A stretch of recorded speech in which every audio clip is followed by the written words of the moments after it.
तकनीकी शिक्षा राज्य मंत्री डॉक्टर सुभाष गर्ग ने कहा कि वैश्विक महामारी कोरोना वायरस कोविड-19 से बचाव के लिए मास्क सबसे अधिक प्रभावी है।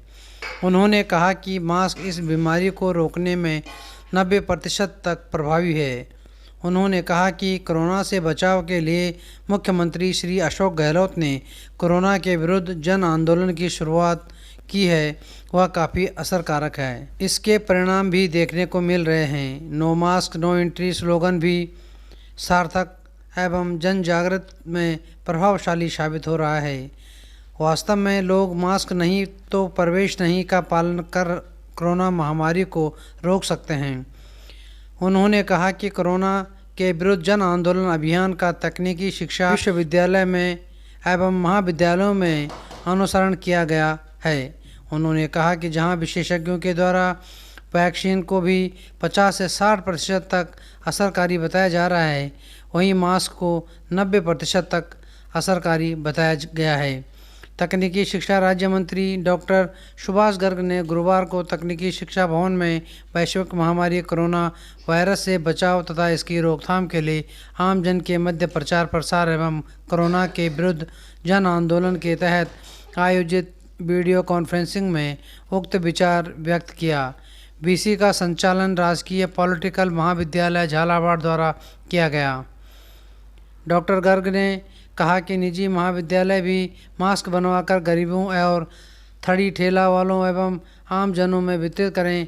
उन्होंने कहा कि निजी महाविद्यालय पोस्टर भी छपवा सकते हैं, इससे उनका प्रचार प्रसार भी होगा और कोरोना से बचाव के उपायों की आम जन को जानकारी भी मिल सकेगी। डॉक्टर गर्ग ने कहा कि विद्यार्थियों ने डॉक्यूमेंट वेरिफिकेशन सहित सारे काम ऑनलाइन होने चाहिए। उन्होंने कहा कि मान्यता देने का कार्य भी ऑनलाइन होना चाहिए, इसमें फिजिकल वेरिफिकेशन की ज़रूरत नहीं है। उन्होंने कहा कि विद्यार्थियों को प्लेसमेंट में वृद्धि हो, इसके बाद लिए मैं संवाद करना चाहता हूं। उन्होंने कहा कि अभियांत्रिकी महाविद्यालय स्टार्टअप के द्वारा इंस्ट्रूमेंट बनाए जाएं। उन्होंने कहा कि अपनी अपनी क्षमता अनुसार सभी कोरोना की रोकथाम में पूरी भूमिका का निर्वहन करें।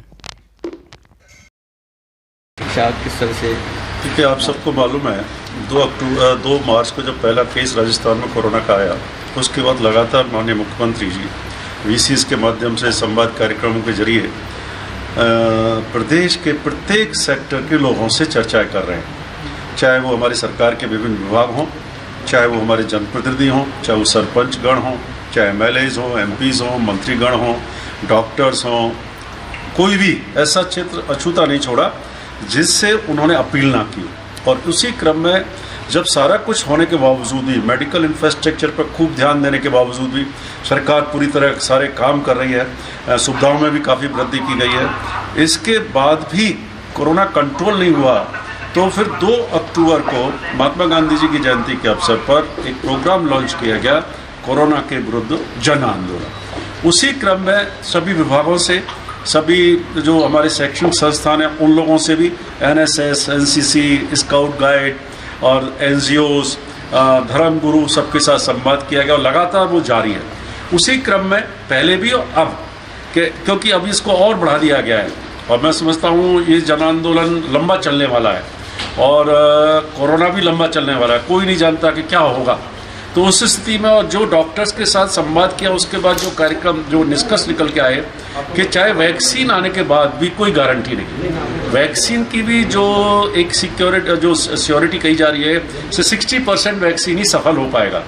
और जो इस मास्क की जो मैंने बना रखा है, इसकी करीब 95% बताते हैं, 90 to 95%, N95 की 99% कहते हैं, तो बचाव है।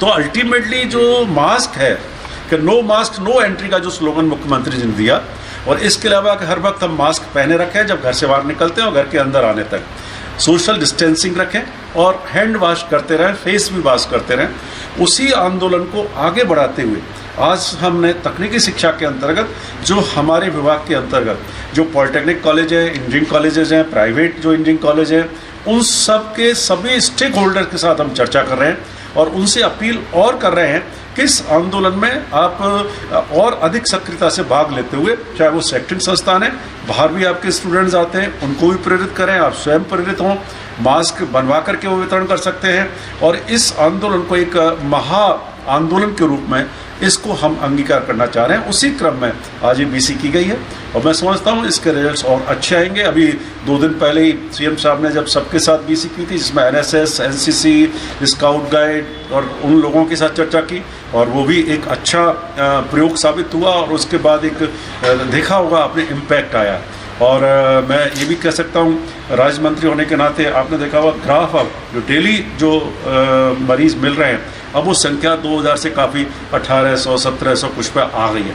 लेकिन फिर भी क्योंकि ये माना जाता है ये फर्स्ट पीक आई अभी हमारे यहाँ, अभी सेकंड थर्ड पीक नहीं है। सारे विश्व के अन्य देशों में सेकंड थर्ड पीक भी स्टार्ट हो चुकी है।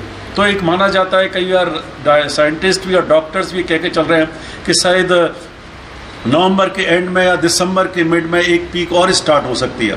तो वो पीक ना आए हमारे प्रदेश में, उसके लिए ज़रूरी है कि हम सब लोग मिल करके, चाहे वो हमारे मीडिया फ्रेंड्स हों, चाहे हमारे कितने भी स्टेक होल्डर्स हैं, मिल करके एक ऐसा आंदोलन चलाएं कि हर व्यक्ति मास्क पहने, हर व्यक्ति थोड़ा सोशल डिस्टेंसिंग का पालन करे। वैसे अब क्या तकनीकी शिक्षण संस्थानों को भी खोला जाएगा इस निमित्त यहाँ पर आज बिल्कुल AICTE ने जो गाइडलाइंस दी हैं, मिनिस्ट्री ऑफ HRD के थ्रू जो AICTE ने दी हैं, उसमें 15 नवंबर तक उन्होंने एडमिशन के लिए भी कहा और उसके बाद जो है कॉलेजेस खोलने की बात कही है। इस पर भी निश्चित रूप से हम चर्चा करेंगे कि भाई किस तरह से किस फेजेज में जो है, अभी मुख्यमंत्री जी ने भी उसके मामले में चर्चा की थी मीटिंग के साथ और तय भी हुआ है।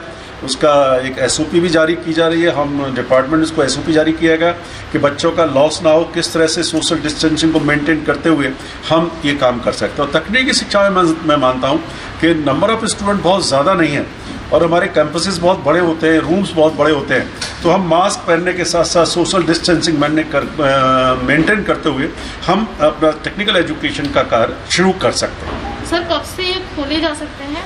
अब तय करेंगे। उम्मीद है कि 15 नवंबर की है AICTE की गाइडलाइंस, तो हम चाहेंगे कि 15 नवंबर के बाद इसको शुरू करें।